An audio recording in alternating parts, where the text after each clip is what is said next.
every initiation is a boost for somebody to break one barrier and go into another. Or to put it in an American way, it's a kick in your butt to cross the line, otherwise you won't cross it by yourself.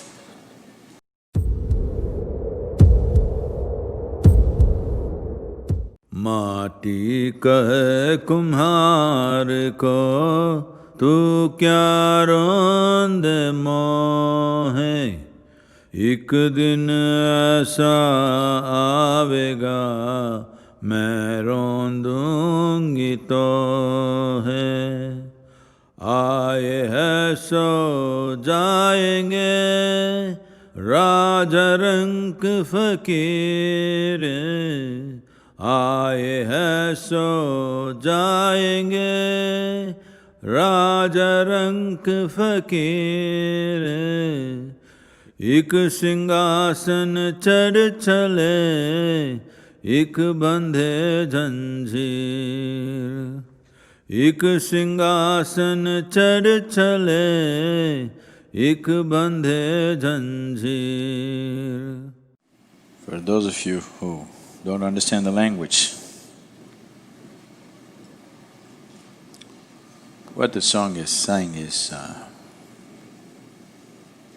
this is Kabir's incredible poetry. He was a weaver by profession, an enlightened weaver.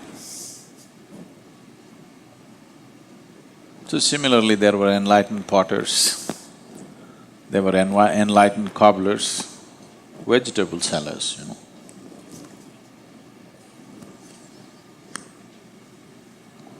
all kinds.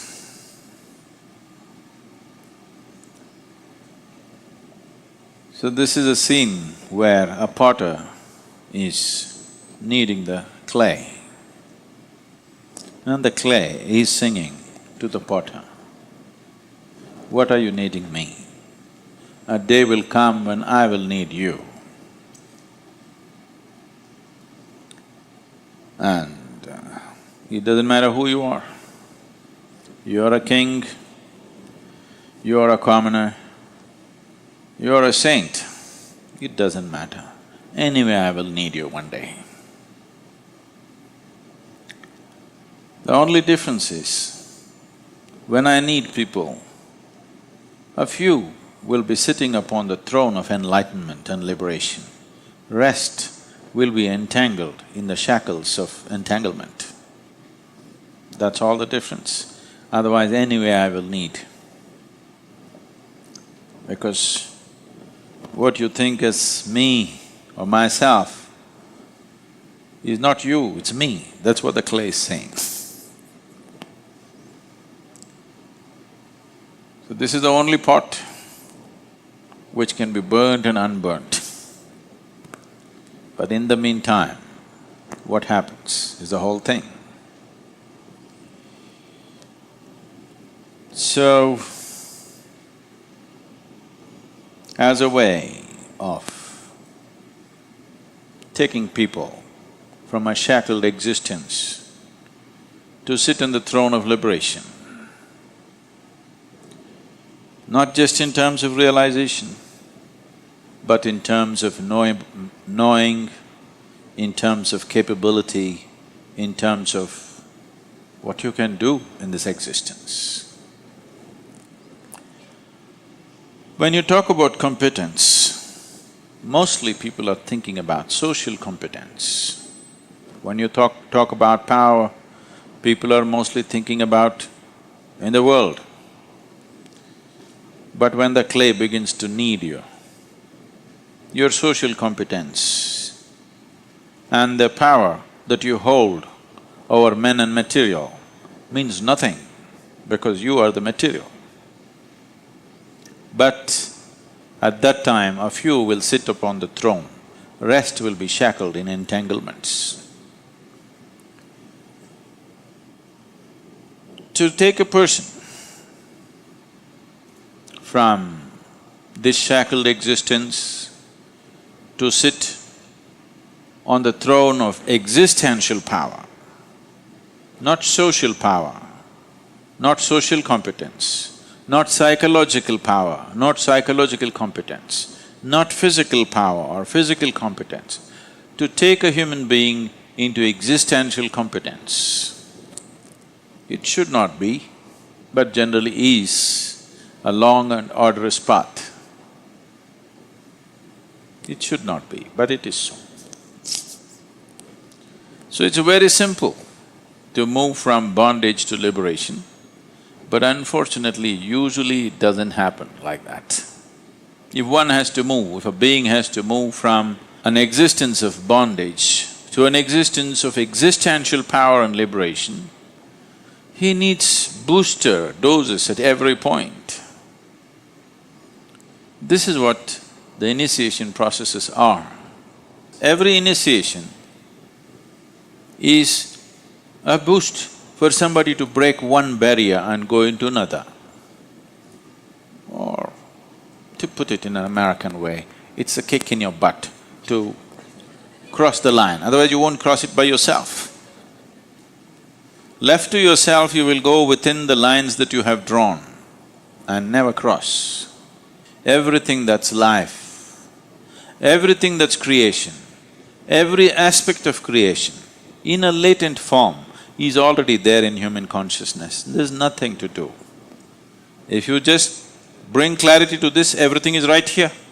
You don't have to explore the cosmos to know all the different dimensions of life and creation that exists. All aspects of creation are right here. It is just that it has to be brought to light. Right now it is in darkness.